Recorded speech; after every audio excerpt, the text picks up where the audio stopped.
es Dios. Porque lo único que Él pide al hombre es que el hombre reconozca que Él es Dios. Salmo 100, verso 3, reconocer que Él es Jehová. El profeta Isaías dice, miren a Dios y sean salvos. Jeremías dice, paraos en los caminos. Miqueas dice, volveos a Dios. Dios ya no quiere acordarse más del pecado. Amós dice, prepárate para el encuentro con tu Dios. Todos los profetas, el mensaje, si usted se da cuenta que hay, es de arrepentimiento, que el hombre reconozca. Y entonces Dios tiene cuidado del ser humano, no lo ha dejado solo. No lo ha dejado que simplemente termine su ciclo en la tierra. ¿Por qué? Porque se tiene que terminar el ciclo. Cada persona inicia un ciclo cuando nace y lo cierra cuando muere. Igual, de tal manera está establecido que el hombre muere una vez, pero Dios no lo dejó de esa forma, sino que al mandar a su Hijo amado, responsabilizó a la humanidad. Porque en Jesucristo, pues resucitaremos todos. Él es la primicia de los muertos. Por eso fue y le predicó el Evangelio a los antediluvianos. Imagínense que escuchó el Evangelio de la resurrección todos los hombres de Dios y toda la gente que de alguna manera no había reconocido a Jesús. ¿Por qué? Porque antes moría el hombre y hasta ahí llegaba. Simplemente pecaba y la paga del pecado era la muerte. O sea, ahora la paga del pecado es la muerte en el espíritu. El hombre muere físicamente, pero luego hay un juicio. Antes moría físicamente, hasta ahí se terminaba. En la actualidad todavía encontramos personas que dicen que el mundo se termina para aquel que muere. ¿Usted qué dice? Pues yo digo que sí, porque ya no va a estar en este mundo. La diferencia es que cuando uno muere, las obras siguen. En el libro de Apocalipsis 14, 13, si no estoy mal, dice, bienaventurados los que mueren. Oiga bien, pero ¿en quién? En Cristo. Porque ciertamente descansarán de sus trabajos, pero sus obras siguen con ellos. Ahora, ¿qué dice Apocalipsis 19:8? Por las obras nos van a vestir. O sea, la vestidura que nosotros vamos a recibir será por las obras justas que se ejecutaron, que se hicieron en la tierra. Entonces, si ve usted la Biblia en 1 de Pedro 4:6, dice, y fue predicado el Evangelio, oiga bien, a los muertos, para que vivan en espíritu según Dios, porque Eclesiastés 12:7 dice que cuando el hombre muere, el espíritu vuelve a Dios, y el polvo vuelve al polvo. Entonces, el hombre dice tiene que vivir en espíritu y ser juzgado en carne según los hombres. Según de Corintios 5:10, vemos que las obras que nos van a juzgar es a través del cuerpo. Y Corintios 3:16 y 17 dice que el cuerpo que hoy tenemos es templo de Dios. Y si lo destruimos, Dios lo destruye al tal. Entonces, cuando nos vemos la normativa de Dios a través de la palabra, solo lo que tenemos que hacer es ejecutarlo. Ejecutar la normativa de Dios, que son los mandamientos que Él especifica para que nosotros podamos alcanzar la vida eterna. Entonces se nos dice cuáles son los parámetros a seguir para alcanzar. ¿Qué debes de hacer? ¿Qué debemos de hacer? ¿Y qué no debemos de hacer? Entonces viene Dios y escoge en la tierra a una tribu. Y es que escoge a Israel, de lo que Él creó. Las gentes se multiplicaron y se extendieron de tal manera.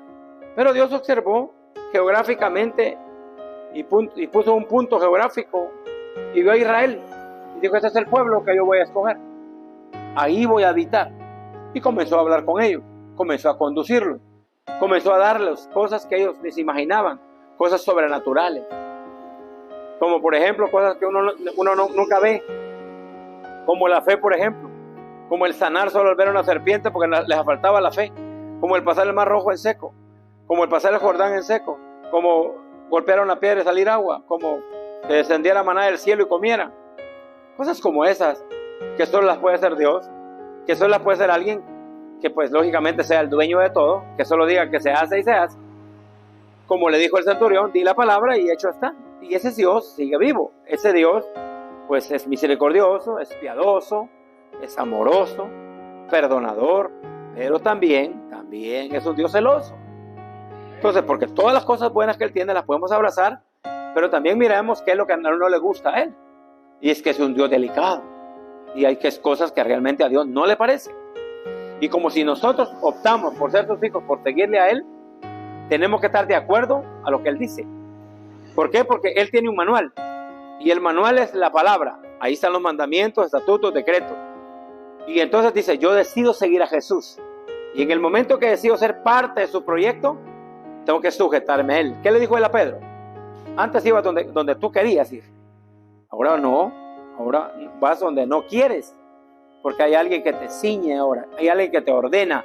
Hay alguien que decide qué hacer por nuestra vida. Ahí está el texto clave. Ahí está el texto clave. Dios llama al profeta y le dice, dile a las naciones, dile al pueblo, enséñales a hacer diferencia. ¿Por qué? Levítico 11:44. Yo le enseñé a Moisés que le dijera al pueblo que sean santos porque yo soy santo. Cuando yo descendiese, que el hombre se apartara de la mujer hoy y mañana, que lavaran sus ropas, porque al tercer día iba a descender Jehová. Ese mandamiento no quedó obsoleto, porque ese sigue siendo el mismo Dios. Entonces, esa doctrina, esa enseñanza, ese parámetro, esa base, debemos de mantenerla. Porque si nosotros queremos agradar a Dios, tenemos que venir a Él como Él nos lo manda. Y es que la Biblia dice ser santos, porque yo soy santo. Amén.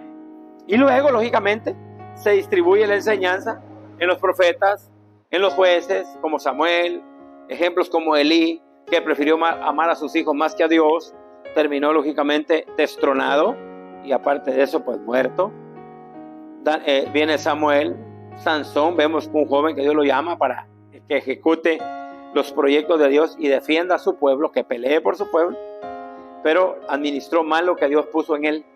Y es lo que pasa con nosotros, administramos mal lo que Dios nos da y terminó mal, terminó sin ojos, en vergüenza a los filisteos, pero Dios en su infinito amor todavía en la última oportunidad le dice, Dios, perdóname y dame la última oportunidad, devuélveme la fuerza. ¿Y qué hizo Dios? No te la doy porque fuiste rebelde. Dios no es como usted, no es como yo. Dios siempre nos da oportunidades. Dios siempre tiene cuidado. Dios siempre, aunque usted se equivoque o yo me equivoque, aunque yo esté fallando, vengo con Él y le digo, Dios, perdóname, nos va a perdonar. Pero entonces le dijo Jesús a la mujer, vete y no peques más. Entonces, ciertamente le devolvió a Sansón el poder, pero Sansón ya no siguió siendo Sansón, sino que le devolvió el poder para que viera que Él es misericordioso. Pero ya no podía confiarle más, porque iba a hacer lo mismo. Y entonces así es como yo me equivoco. Yo me equivoco y vengo y le pido perdón a Dios. Y Dios me perdona. Amén.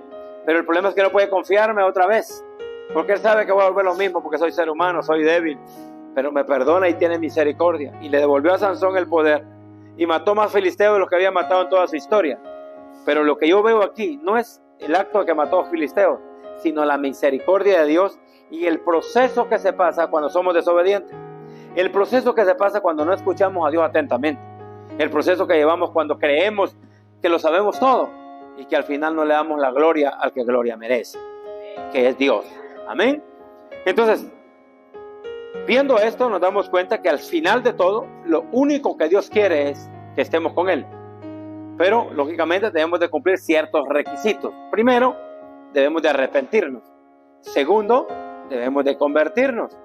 Luego, al convertirnos, se borran los pecados. Porque el pecado